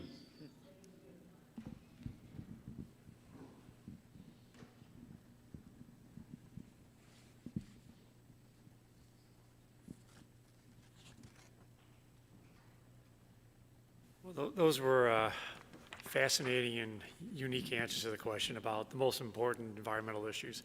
So I now, of course, have the natural follow-up to that. And that question is, what do you consider to be the biggest stumbling blocks preventing meaningful action by faith communities and faith individuals to motivate action to address climate change and maybe other environmental issues too, but the biggest stumbling blocks? I'll say something there. Greed. I believe that greed is the biggest block to protecting and saving humanity. I feel that there are people out there, that TV show Hoarder? I never seen it, but I heard about it, about people who, their houses are full of stuff. I believe that some of the people in power in the world, the wealthy and the government and the people, they hoard money. They hoard power. They hoard property. It's never enough for them. And those people, that's what greed is. And I just heard today that Google is worth like $8 trillion. Excuse me, how could that be possible? And people are starving. Thank you. Yeah, in Buddhism, the three poisons are greed, anger, and ignorance. And so I do agree with you. To me, the biggest stumbling block is we need systemic change. So I talked about single-use plastics. In a sane world, they would be illegal. They would be not allowed. In a sane world, it would not be legal, it would not be possible to deforest boreal forests for toilet paper when we have a perfectly reasonable alternative in recycled paper. It would not be, in a sane world, the system of agriculture would not be depleting our soil, it would be enriching our soil. And so our actions are very, very important. I am not saying our personal actions are not important, but to me, the thing that makes it harder is that the systems caused by greed are making meaningful change much more difficult. I would say it's that part of it is our religions. Historically have put Homo sapiens at the center that we're and our traditions are now going actually way back when that wasn't so. And so I think there was an evolution where all of a sudden we became the center, and then it's like, wait a minute, we're not. So all of that greed is symptomatic of us thinking we're at the center instead of that which is divine at the center, and that we're all part of this incredible, beautiful tapestry of life and beyond life. I think that we're worried about becoming irrelevant. And I'm going to be honest, most churches and synagogues and temples are losing members, right? And we want to make these spaces where people feel welcome, and want these to be spaces where we see all the pews filled up. And the truth is that this is not supposed to be a comfortable space. Our traditions make demands of us, and people should actually sometimes walk out of this space or a synagogue or a temple or a mosque feeling deeply disturbed because you've been called out. You've been told that you've actually fallen short maybe, or that you actually have an obligation to do something. I think we actually have to, unfortunately, make people a bit uncomfortable sometimes because that's what our traditions demand of us. And I think the great irony is that in trying to not become irrelevant, by making people feel comfortable and not too uneasy and not too disturbed in the space, that we're actually making ourselves irrelevant in the process. I think we actually owe it to ourselves, to our traditions, and I believe that our traditions will be stronger and our communities will actually be fuller and more robust if we take the risk of actually standing for something. I think climate change is one of those things that we should stand against. Thank you. You want to? Sure. You know, when I think about the stumbling block to addressing, climate change or just environmental issues, I kind of think about, I'm a father of two young children, a 4-year-old and a 2-year-old, and you see them stumble all the time as they're running, throughout the house. And you see that they're stumbling because they're trying to learn how to do something. It's almost, maybe there's obstacles in their way, but they haven't learned how to, run throughout the living room obstacle-free. They still think they can just run across it all. So when I think about, faith communities and really humanity in general, I think maybe the thing that we can see as a stumbling block, but maybe is more of a capacity that needs to just be strengthened even further, is the capacity to learn and to do things systematically. I was just thinking about this example I shared of a local community that was recognizing that their fisheries were becoming depleted. And it started actually with a group of middle schoolers that decided that for a service, they wanted to figure out how to repopulate this fishery by, cultivating the environment back to its normal state so that it would attract, the fish to come back to where they used to live. And that was a process that unfolded over, I imagine, months, and still to this day, years, in which they're constantly learning how to keep this fishery healthy so that the fish will come back.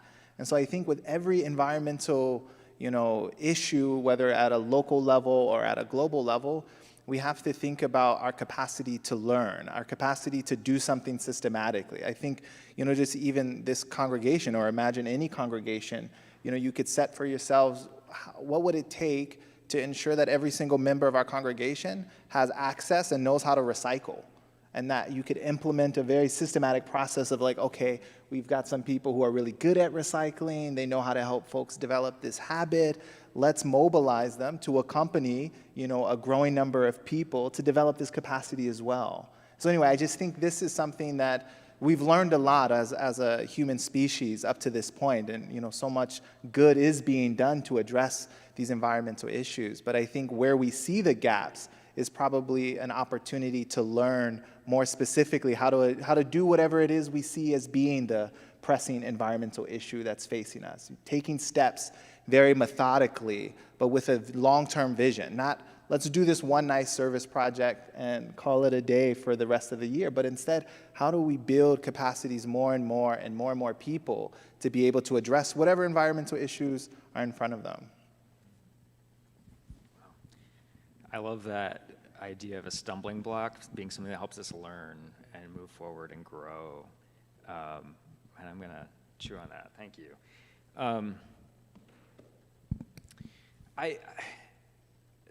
This might sound controversial, but I think a big stumbling block we have is believing that the only change that's worthwhile is large-scale change on the scale of policy or change on the scale of reforming corporations.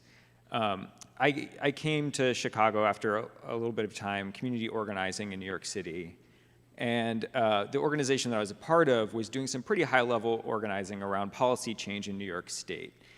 And it really made me despair about change being really affected on that level.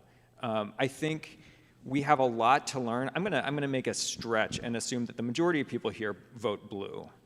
And I think those of us who vote blue, who consider ourselves leftists or liberals, have a lot to learn from how Republicans and conservatives and even the alt-right have been organizing for the last however many decades. They don't go for the big policy changes right away. They join the school boards, you know? They look for the ways to organize on a very local level. And it creates that bottom-up effect, as we're seeing now. We're really seeing sort of the blooming of that, if I can call it. So I came from New York feeling a lot of despair about going straight for the policy change, and found a lot of hope in my local community, where my church is in Woodlawn, and of all the things that are being done to build resilience, build neighborliness, and build change in the neighborhood. And for me, that's where the hope is. I, like the brother was saying, I don't hope for a president who is going to make the right policy changes. I don't hope for a Supreme Court that's going to overturn all the bad laws.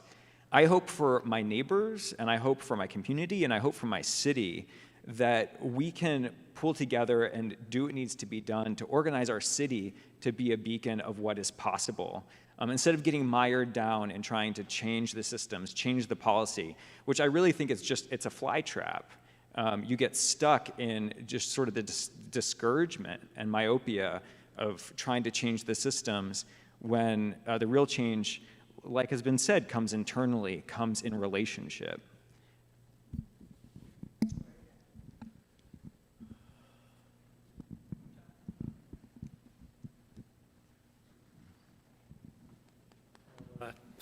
Time this afternoon has just flown, so I think maybe we only have time for one or two maybe short questions.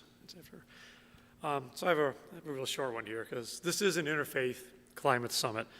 So the question then is, what opportunities can you envision for further interfaith collaboration around creating a response to climate change? You know, as at the Parliament of the World Religions and helped found the Climate Action Task Force for the Parliament, and we're working with the United Nations. And all this research has come out through the UN. I mean, you're all familiar with the IPCC report and all of that. And all the data's there, all the facts are there. But what's interesting is, I think, one of our greatest hopes is our religion. Right? Because this is who we are, this is our identity.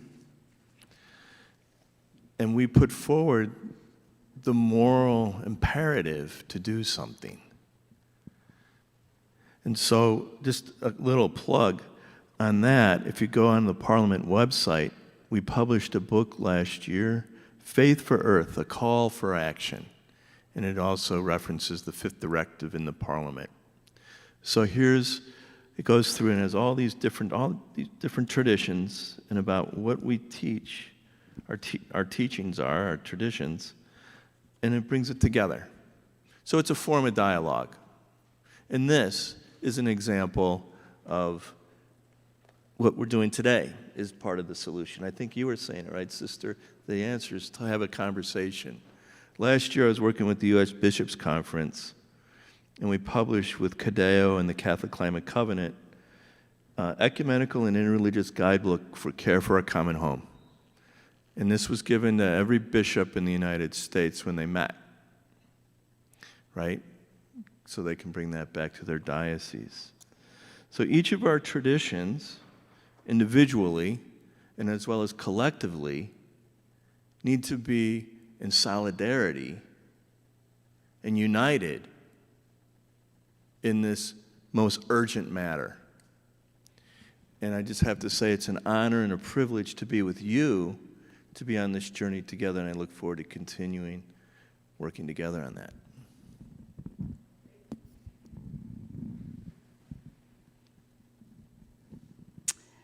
Yeah, I don't have much more to add to that, just more. I mean, maybe we can all go forest bathing together. That might be good relationship building. Wait, you don't have to take off your clothes for forest bathing. Maybe you're disappointed to hear that.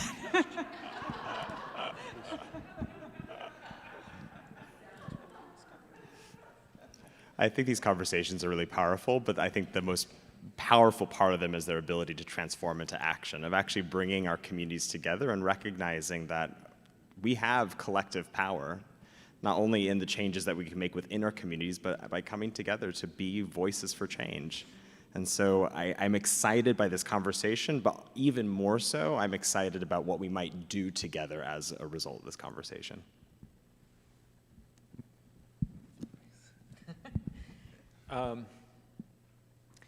I shared with you earlier about Protestant mythology, about the end times, and some of the pitfalls of that mythology. I think we need each other to sort of fill the gaps of our religious myths that project the world that we're trying to create together. I think, you know, Christians need rabbis in the room who can speak to what it means to be connected to the land. We need Baha'is and Buddhists and Sikhs, and we need to build that vision together, because I think, I'm going to be so bold as to say, I think the New Testament has gaps. I think it was imagined in a certain time and place, and we need to build it out with the new revelation of what it means to be human now, 2,000 years after my most recent sacred text was added to the canon. And I think that we find that meaning, we make that meaning in exactly this kind of community, and we develop that new revelation together. So I'm grateful to be here and the little bit of meaning making that we've been able to do today.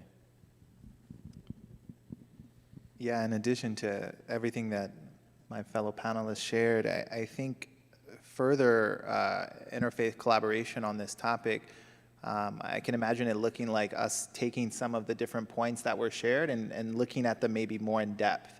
I feel like in addition to, you know, our access to the Holy Scriptures that, you know, span all of these religions, we also have access to a lot of experience with trying to apply those scriptures into practice in different settings and different localities, not only in Chicago, but also from experiences that others have in other parts of the world and countries. So I would love to come back together and think, you know, maybe along specific lines related to climate change or other environmental issues, being able to hear more of the experience that we can probably distill strategies from. Say, oh, you guys are doing that over there? Maybe we could try something like, and it's going this well for you guys? Maybe we can try something like that over here. Or, you know, we're trying this. We only have a little bit of experience, but we'll share what we're seeing, or we'll share what we're learning so far. I think that could go a long way to not only increasing this collaboration and ensuring that this conversation is advancing among many more people, but to also allow for us to build capacity. I mean, many different communities and groups have experiences in some areas where others don't, and to be able to provide an exchange of that experience, I'm sure would benefit all. Sorry, I can't remember about it. About we had an order called our Interreligious Park, and Rogers Park is a neighborhood in Chicago. For those of you who maybe aren't from Chicago, it's in the city, in the country, and we've had 18 different religious organizations. Baha'i, Sikh, all the different denominations. And we just, and someone's,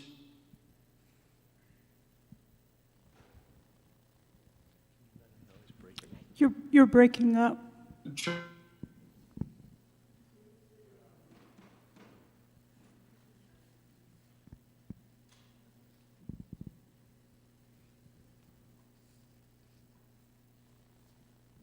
He's meditating.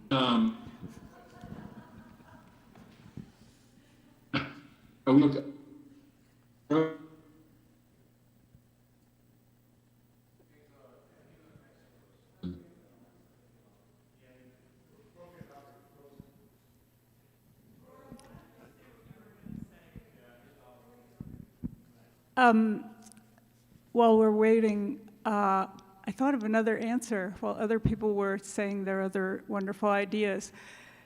We've talked a lot about nature and we talked about our spiritual practices, but there's another spiritual practice that we all share, and that is the arts. Music, theater, poetry. And I feel as if that spiritual world is very unifying, and it's something that we can join together to bring in many more community members that may not be associated with one of our congregations, and with these important messages. And I think among us we have many talents, gifts, and abilities to provide wonderful experiences like that, and I would be so pleased to help to work towards something like that. I do feel as if that is a way we can build strong, excited community.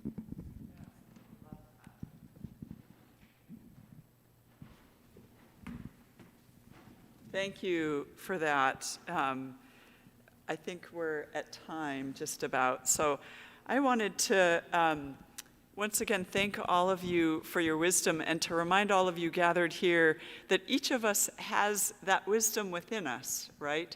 And so as we do this work together, we don't only look to experts or what we call leaders, we also look within. And so Laurel started us off today by saying that's the purpose of meditation, is to listen for the wisdom that is then going to call us into action.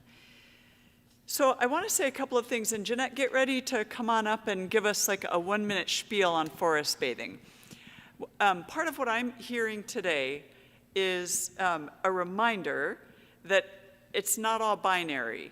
It's not either or. It's not local or systemic. It's all of it, right? And it's the both and it's so important to continue to remind ourselves that it's the both and to really discern our calls individually and collectively.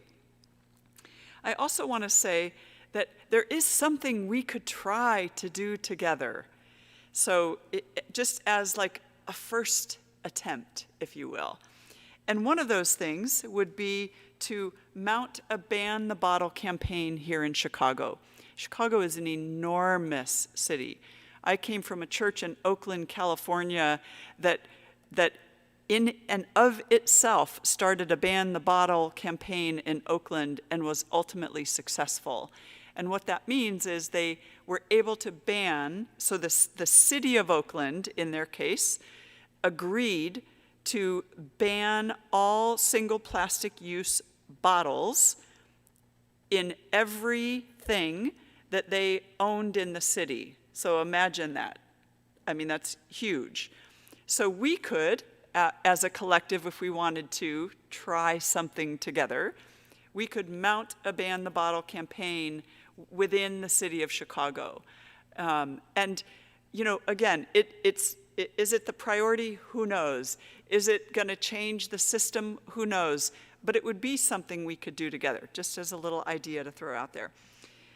What I'm also hearing, though, is we should start at least an email list. Because what if Laurel wanted to invite us all to learn how to write haiku? And then to do a haiku reading? And, you know, maybe, and others too, right? Like, we all have things that we can invite each other to. Mishkan is working on some stuff. I mean, every faith and ethical tradition here is working on stuff. And wouldn't it be amazing if we could say, hey, we're going to try this thing. Like, for our congregation, we do a beach cleanup once a year, just as it's our seva, to go back to Shiva Singh's word. And so we'd love to invite you all to do our beach cleanup with us. You're doing stuff that we would love to be invited to. So let's start an email list. And Jeanette, come on up and tell people what forest bathing is so that we can also build relationship. Yes. Shiva Singh, do you want to try to answer that one more time? I would love to. We created this organization called the Rogers Park Interreligious Partners. And we had 18 different religious organizations in the neighborhood. And we just met. We would go to somebody's church or somebody's synagogue and sit there during the service. And then we would come together and talk about a topic without trying to change anybody's mind, just sharing and educating. For 3 years, we created big events, Pathways to Peace, and we had 700 people came to St. Henry's Church in Rogers Park, and the Krishna consciousness people were serving food to the ladies who were coming downstairs from Mass. Michael's there. Mike, you remember, you had your play group then, Play for Peace. And the point I'm making is one of the ladies came up to me and said, I've walked past that Jewish temple my whole life, and I never knew what went on in there, and now I know. It created this web where all these spiritual traditions were one tradition. And somehow we just have to keep talking to each other and have a relationship. And when we make a mistake, my wife told me this morning, what is a relationship? Is that when you make a mistake, you try and repair it. Not you try, you repair it. And that's what I feel communication and constantly being in each other's, if you want to get mystical, aura, because it makes us realize we're not alone. We're not some kook who believes what they say on TV.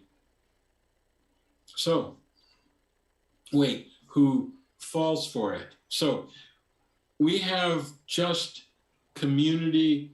My wife is very wise. She always says the remedy is community. The remedy is community. Thank you. Thank you for that great reminder, Shiva Singh. Relationship and continuing to talk and visiting each other, right? I mean, coming to each other's places is so powerful.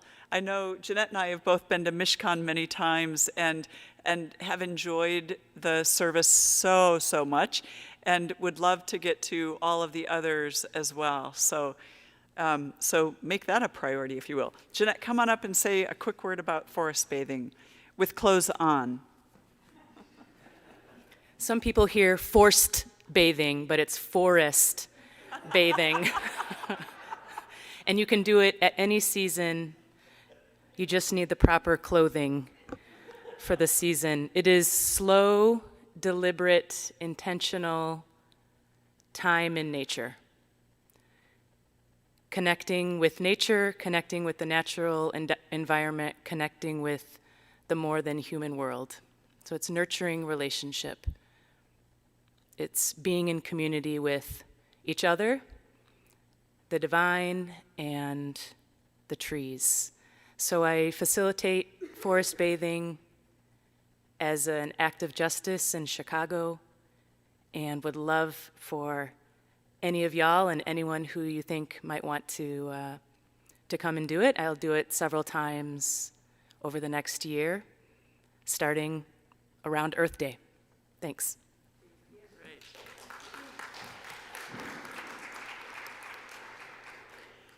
So there is a sign-up sheet being held up in the back. If you will leave your name and your email address and a phone number if you'd like, we can begin an email chain to do some inviting.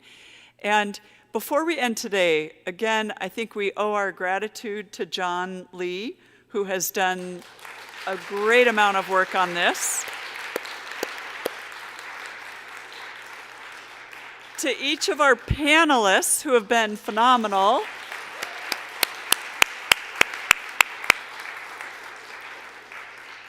To Barry Smith, who helped create our graphic for this. And then also to all of you for taking the time and being so committed to conversations like these. So thank you. Give yourselves a hand.